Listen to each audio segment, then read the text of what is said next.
Abonnez-vous et cliquez aussi sur la petite cloche de notification pour ne rien rater de nos prochaines vidéos. N'oubliez pas de partager aussi la vidéo et de la liker. Honorable Oroakpo, bonjour. Bonjour. J'ai écouté, comme beaucoup de Togolais, ce que l'on peut appeler la révolution inachevée. Et qui dit révolution inachevée dit aussi qu'on a creusé la tombe dans laquelle on va nous ensevelir. Ce n'est pas de la tombe dans laquelle nous sommes ensevelis, je vais parler. Je vais abonder dans le sens que vous avez dans votre sortie avancée.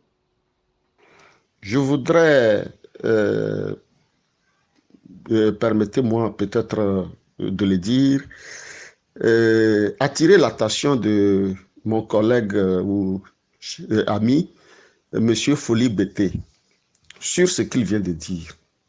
Parce qu'il y a un élément qu'il n'a pas et ça ne lui permet pas de faire très bien son analyse.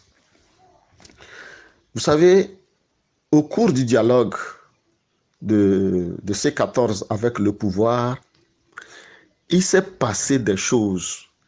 Et si vous ne tenez pas compte de ces choses, vous allez vous tromper dans vos analyses. Je ne veux pas aller dans les détails, puisqu'il y a eu beaucoup d'événements. D'abord, l'arrivée de Tibou Camara, le représentant du facilitateur guinéen, et de Kandapa. Ça, c'était passé en février 2018, où un des acteurs majeurs a accepté le dictat de la CEDEAO d'arrêter les manifestations sans consulter les autres et mettant en difficulté les autres camarades de la C14. Ça, c'est le premier point. Et cette situation qui a obligé l'opposition à déposer son arme redoutable par terre, alors que le pouvoir continuait pas à préparer les élections, a été un handicap sérieux. Ça, c'est le premier point. Le deuxième point, c'est ce qui s'est passé dans la nuit du 30 au 31 juillet 2018, lors du sommet extraordinaire de la CEDEAO sur le Togo. Qu'est-ce qui s'est passé et que beaucoup n'ont pas vu? C'est que, effectivement, le 30 juillet, le sommet avait commencé. Tous les chefs d'État étaient à Lomé et l'opposition a eu à rencontrer deux chefs d'État. D'abord, Alpha Condé, premièrement, ou non, Alpha Condé, Alassane Ouattara, premièrement, et Alpha Condé. Et il s'est passé quelque chose lors de la rencontre avec Alassane Ouattara. Et c'est là où je voudrais attirer votre attention. Personne ne le dit, mais je me permets de le dire.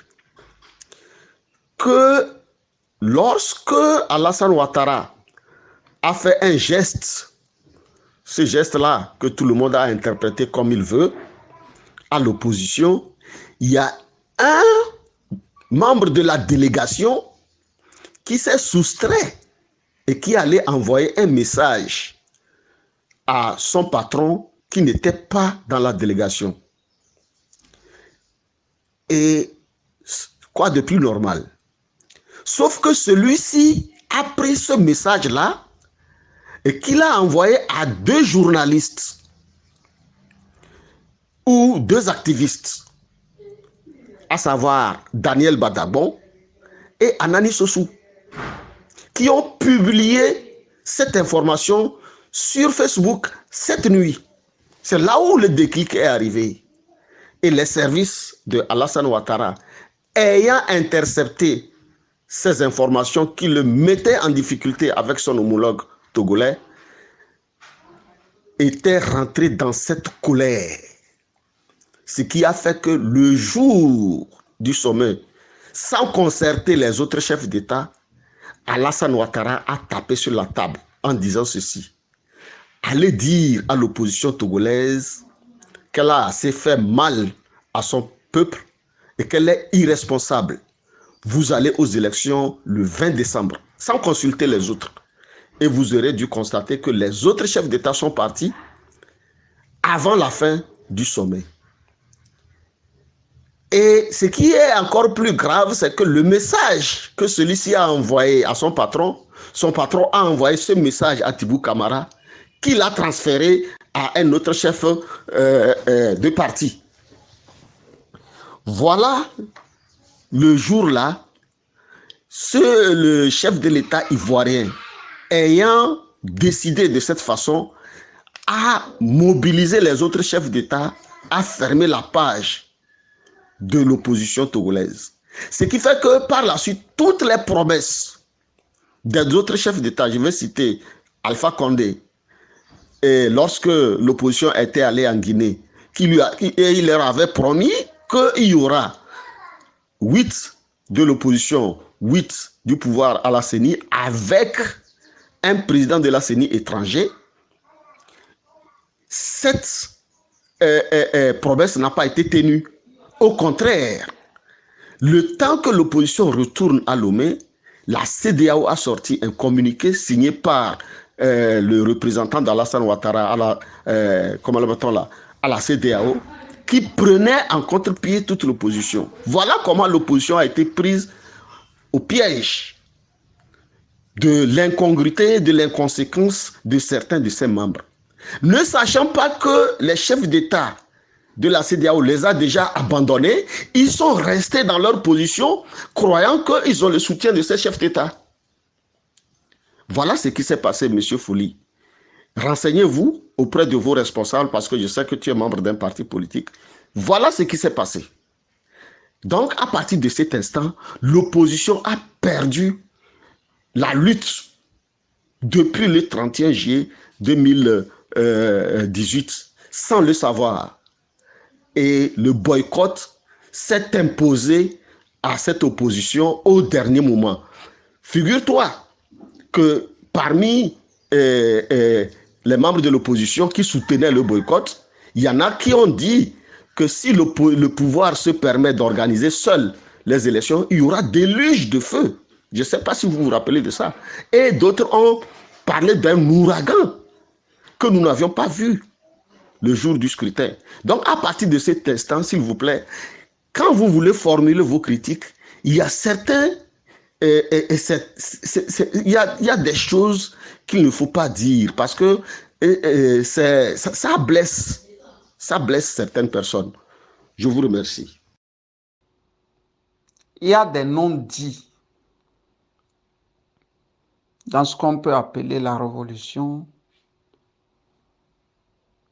du 17 août 2017 ou encore, du 19 août 2017. Les non-dits, les sachants les connaissent. C'est non-dit. Mais le peuple ne connaît pas ce qui s'était passé et ne connaîtra pas. Parce que dans nos contrées, dans nos pays, écrire pour des générations futures n'est pas trop notre tasse de thé. Il a suffi que le Bataclan exista pour qu'on ait au moins une centaine de livres pour étayer et détailler ce qui s'était passé au Bataclan. nous souffrons de ce que je peux appeler la paresse intellectuelle de nos élites et surtout des sachants, s'asseoir et retracer ce qui s'est passé pour que les générations futures ne tombent plus dans ce piège, dans le piège. Cela révèle au Togo d'un travail de Sisyphe. Grosso modo, Ourako, vous avez raison de nous aider à comprendre ce qui s'était passé. Vous avez avancé aussi pêle-mêle les deux journalistes, les noms des deux journalistes qui ont fait fuiter ce qui se disait tout autour de quelques présidents qui voulaient au fait utiliser le drame du Togo pour leur troisième mandat. Député de votre État, Ourako, si un président d'un autre pays vient et vous avance de l'argent et qu'un journaliste sorte et le met sur la place publique, je n'ose pas croire que ce seul acte seulement peut amener le président en question à décider du sort de 8 millions de Togolais.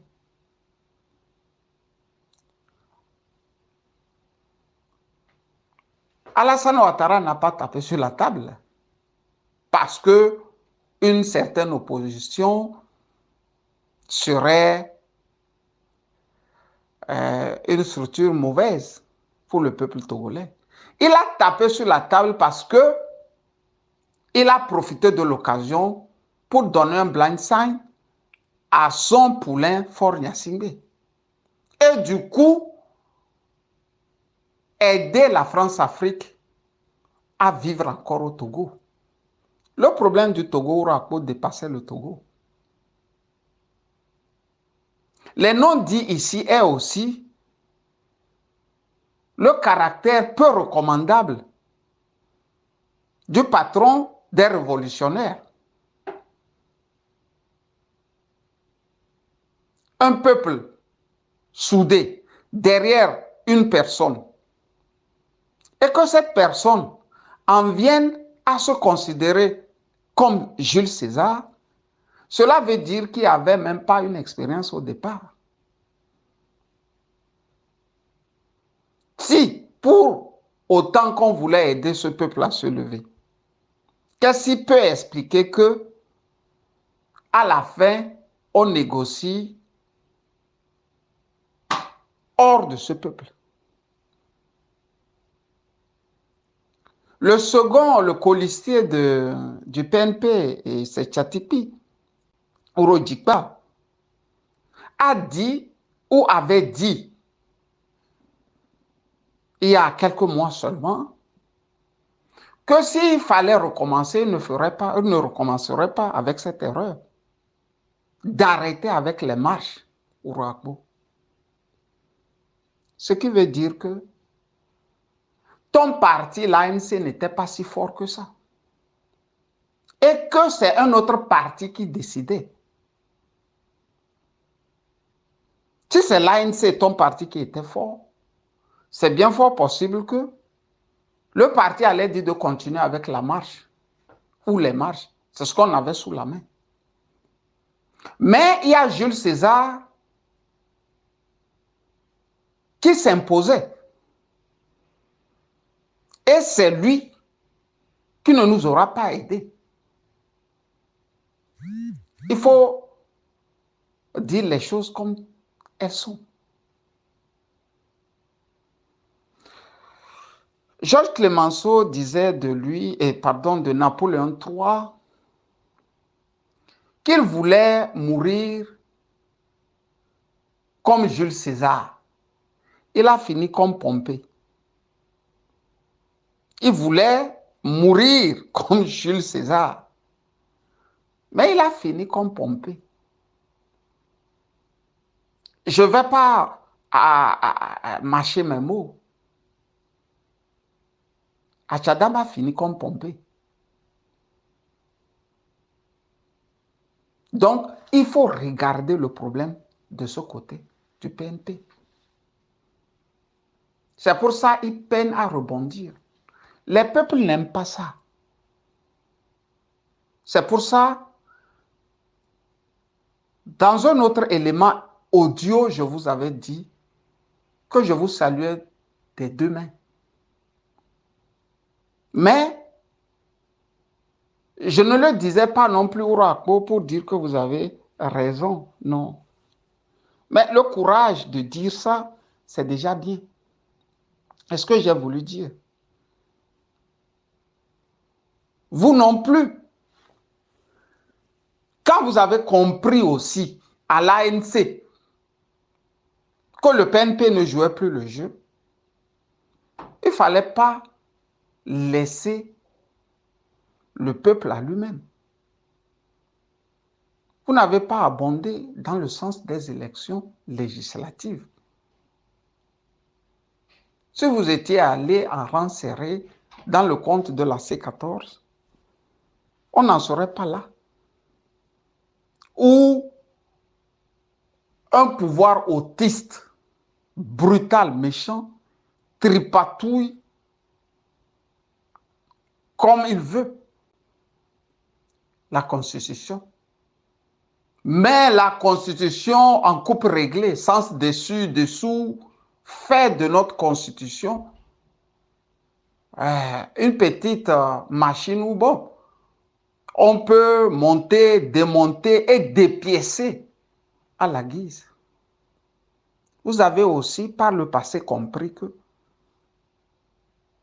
les élections de 2015,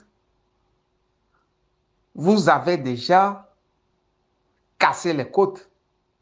Et qu'une élection législative ne donnerait pas assez. Parce que vous êtes gourmand à l'ANC, Rapo. Vous voulez tout. Le beurre, l'argent du beurre, le goût du beurre, vous voulez tout. Et gare à celui-là qui va se mettre devant vous pour vous en empêcher. Résultat ou fin de course, c'est ce que nous vivons là. Mais en pays Bassar, on dit ceci, quand la calebasse se casse, vous ne cherchez plus à savoir comment elle est cassée. Ou pourquoi elle s'est cassée, pardon. Il faut voir comment la recoudre. C'est comme ça. Tu sais, chez nous, il n'y a pas encore 60 ans. Nous faisons tout avec la calebasse. On boit l'eau avec la calebasse, on boit le Bassar Messine, la boisson locale à la calebasse. On fait tout pratiquement à la calebasse. Elle nous sert aussi de mettre de l'eau ou je ne sais quoi et implorer les mains de nos ancêtres. La calebasse est quelque chose de très symbolique en pays Bassar. Donc, quand elle se casse là, vous vous asseyez pour voir comment il faut la recoudre. C'est comment recoudre cette calebasse qui manque au Togo. Alassane Ouattara, lui, l'avait fait ces sorties-là, pas parce que une certaine opposition togolaise ne serait pas consciente. Il faisait ça parce que lui, il voulait rebondir. Il voulait trouver ou prendre le Togo comme une passerelle par laquelle ce troisième mandat pourrait être accepté par une certaine France-Afrique. Mais je suis d'avis avec Ouro Djigba que c'est Jules César qui nous a tués. Si vous allez plus loin, vous conviendrez avec moi que c'est les allers-retours là à Conakry qui a tout chamboulé. Et là aussi, Alpha Condé a surfé sur sa vie future. Donc la France-Afrique a des manœuvres. Pris dans ce piège, Jules César n'a pas compris qu'il était un novice en politique. Il était un novice en politique. La preuve, il a fini comme Pompée. Il voulait être Jules César. Il a fini comme Pompée. Avec malheureusement 115 personnes qui poireautent, vivent dans des conditions alarmantes, dans des conditions tristes, dans le silence le plus abject de Jules César. Même quand on ne peut pas libérer ses proches des griffes d'un épervier violent, on peut tout de même par endroits crier. L'épervier m'a pris mes enfants, mes soutiens. Crier, crier toujours fort. La honte peut amener l'épervier à libérer les enfants volés. Mais c'est le silence de mer. Ourako, la politique aussi, c'est de l'humour. Hein? J'ai regardé dans mon petit canari et je me dis qu'un jour, tu finiras par quitter l'ANC. Tu retrouveras le bon chemin et peut-être tu créeras un parti qui nous sauvera des griffes de la dictature. J'en suis conscient. Parce que quand on prend 10 jeunes au Togo, je peux dire que des 10, tu es mieux loti, mieux bâti, mieux expérimenté à nous parler de la politique que les autres. Mais un homme politique qui se veut grand ne suit pas mouton. Je ne conseille personne. Je ne suis pas intelligent. Mais quand je me lève, je fais ce que je pense que c'est bon. D'autres vont accepter ça et d'autres ne vont pas l'accepter. C'est comme ça les peuples se bâtissent. Ourako Mezenya. Bon vendredi de Juma pour toi. Et que Allah te garde, te protège, afin qu'un jour, nous nous croisons pour parler de politique du Togo et peut-être de nos femmes. Bonne journée à toi.